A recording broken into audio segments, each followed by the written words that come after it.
Live, this is News Channel 8 at 11 on your side. A rising star in a quickly growing sport. Whenever you push through and you accomplish that goal and you win, it's kind of like the highest high.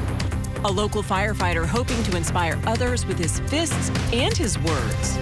And dropped from Medicaid. A day and a half notice. I had no idea. I had a breakdown. Why tens of thousands who are eligible for coverage are now without it.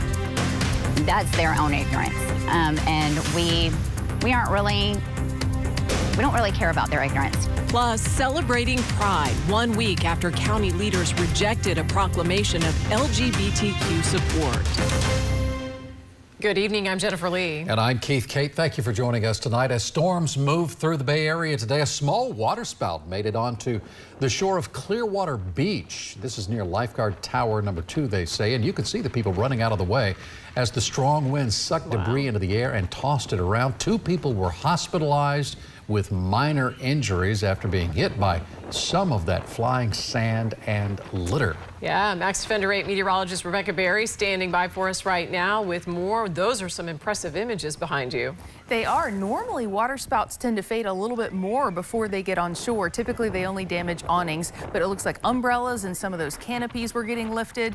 The good news is once it did make its way on shore a little bit further, it was no longer a factor. It lifted up and began to weaken. This is all a part of the bigger system across the entire southeast that's creating a lot of messy weather and will continue to bring us a few rounds of rain through the weekend. It's not going to be a washout, but you do need to keep an eye on the radar. So the last of the rain has cleared the Tampa Bay area and we're left pretty quiet tonight, a little on the cloudy and muggy side. Notice how our temperatures along the coastline are much warmer than our inland temperatures, and that's because of the sea breeze that's onshore coming off of the Gulf, which is in the mid-80s. So we won't cool down much further from this point forward overnight tonight, maybe a degree or 2 here or there, but all in all, a very unimpressive cool down starting out tomorrow in the upper 70s and low 80s with some decent chances for rounds of downpours even along the coastline. And so we are looking for chances for rain on both Saturday and Sunday. We're also watching what's going on in the tropics because this has a high chance to develop. It's just now rolling off the coastline of Africa, and by the middle of next week we are expecting it to potentially start to form, potentially taking the next name on the list, which is Bert. So let's talk about the weekend rain.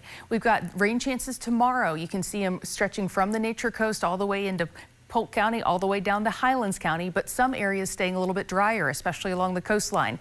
Compare that to Sunday's rain. It looks like we'll get a break in the rain across the Nature Coast, and it's our southern and inland counties that are really bearing the brunt of the rain. So both days getting much needed chances for rain, but unfortunately timed and inconvenient with your weekend plans. We'll take an hour-by-hour look at the forecast coming up next.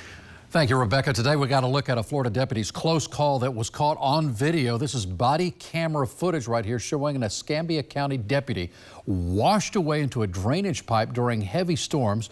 Deputy William Hollingsworth was walking through rising waters to help stranded vehicles when he was suddenly pulled below the surface along with a stranded driver. You almost have to use your imagination here. It's so dark, but you can sort of make it out here. The deputy and the driver swept into that drainage pipe, completely submerged for about 30 seconds before resurfacing nearly 100 feet away.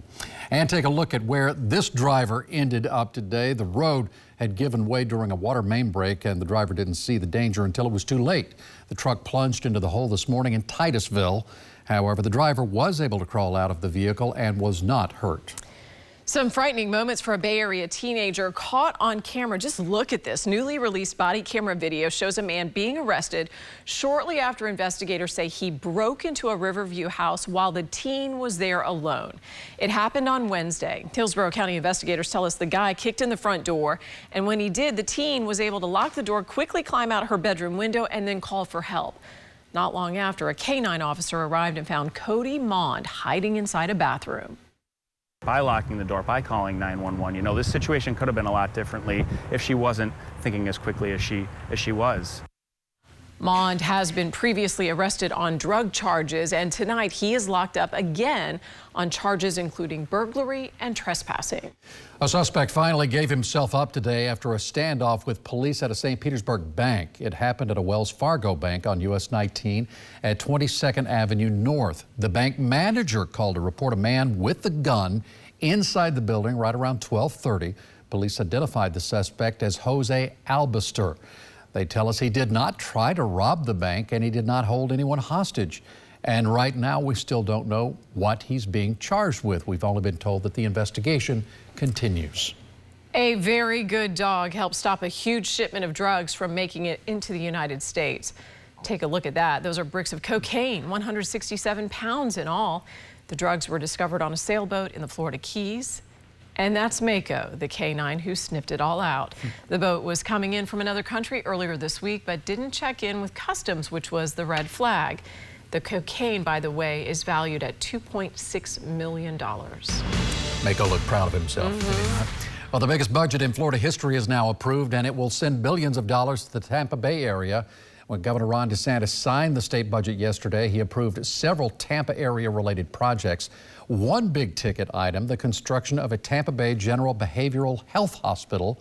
It also includes funding for the Hillsborough County African American Arts and Cultural Center. We are able to do things that make a difference in people's lives by not wasting money, but by spending it on things that really have a great impact on the general public. Governor DeSantis did cut more than $500 million in funding with his veto pen, and that frustrated some who suggested the budget slashing was politically motivated. Taking risks both on the job and inside the ring. Jared Warren is passionate about being a firefighter here in Tampa, but when he's off the clock, his full-time passion is bare-knuckle boxing. News Channel 8's Lenny Supal met up with him today with a big championship on the horizon. Lenny. Good evening, Kate and Keith. Yeah, all we know now is that the bare-knuckle fighting championship is in Lakeland next month. It's actually very new to the U.S. and quickly gaining attention. And as we found out tonight, that is quickly gaining attention right here in Tampa Bay. A late night of training with sights set on a win. Jared Warren is a firefighter by day, but bare-knuckle boxer at night. And now he's getting ready for a renowned competition, seeking the world title in the bare-knuckle fighting championship. I won my first fight by first-round knockout. It went really well. And then I kind of was like, I don't have a real reason to not see how far I can go with this. Bare-knuckle boxing is fairly new to the U.S. It became legal 5 years ago, and that's when he entered the sport. I thought that I was pretty good going into it, but once I got here, I realized I was like, I don't know what I don't know. Jared says he started off as a rookie. Then after joining Shift MMA, a mixed martial academy, he quickly soared to the top level, knocking out 4 of his 5 opponents. He's really made a name for himself. Believe it or not, he hasn't been training that long. He does have a lengthy kickboxing background, but when it comes to just hands, he hasn't been training that long, and he's ascended the ranks really fast. So what is bare-knuckle boxing? Some call it the modern world of martial arts and combat sports. Getting injured is part of the game. You do get cut open, stuff like that, but hey, they got good doctors there. We get stitches, we go home, and a week later we look good as new. He's ready for the challenge inside the ring and on the edge of danger. Prepared for a total knockout, this championship will be his best one yet. Whenever you push through and you accomplish that goal and you win, it's kind of like the highest high. So you can cheer on Jared at the Bare Knuckle Fighting Championship next month on July 14th.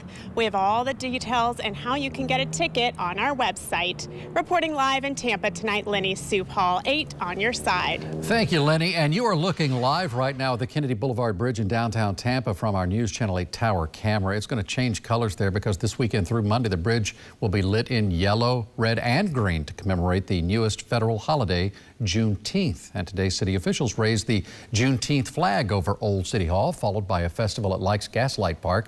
Juneteenth commemorates the end of slavery in the United States. On June 19, 1865, the last black slaves in Galveston, Texas, were freed 2 years after the signing of the Emancipation Proclamation. Well, tomorrow is Polk Pride in the park, and the event is amping up security with more officers and more equipment. As News Channel 8's Trevor Sahaki explains tonight, organizers believe those extra precautions are necessary. The newest security addition the Lakeland Police Department is using for Pride in the Park tomorrow is this lookout tower. Polk Pride said they didn't know it was going up until today, but they feel safer with it.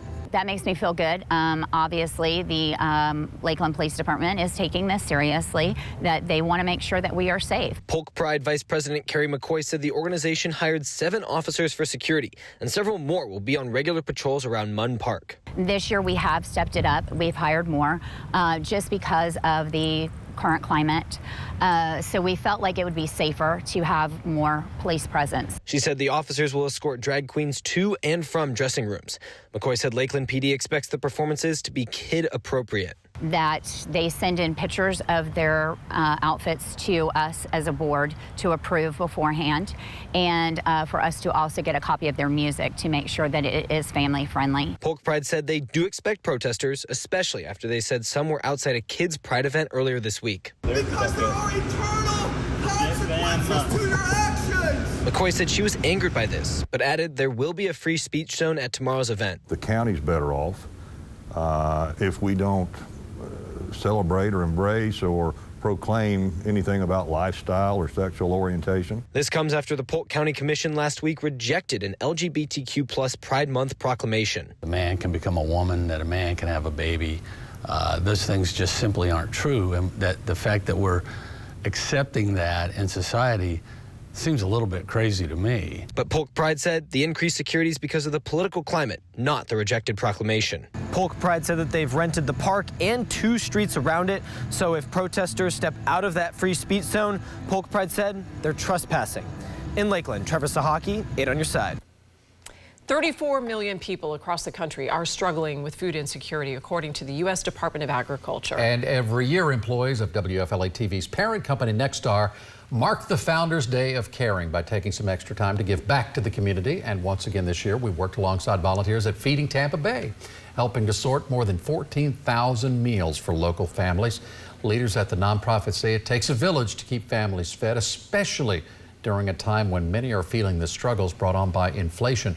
Food boxes like the ones we helped pack today are distributed to 450 other charities Feeding Tampa Bay supports. And if you'd like to get involved, you can do that. We have details on WFLA.com. It was a good day. It was a good day. It was nice to participate in that. A warm day. It was very toasty. Yeah. Well, tens of thousands of Floridians are losing their health care coverage, even though they still qualify. 8 on your side looks into the problems with Medicaid coverage, and we look at ways to protect yourself and your family. And new details in the death of an Olympic track star from Florida, how her death is part of an even larger issue.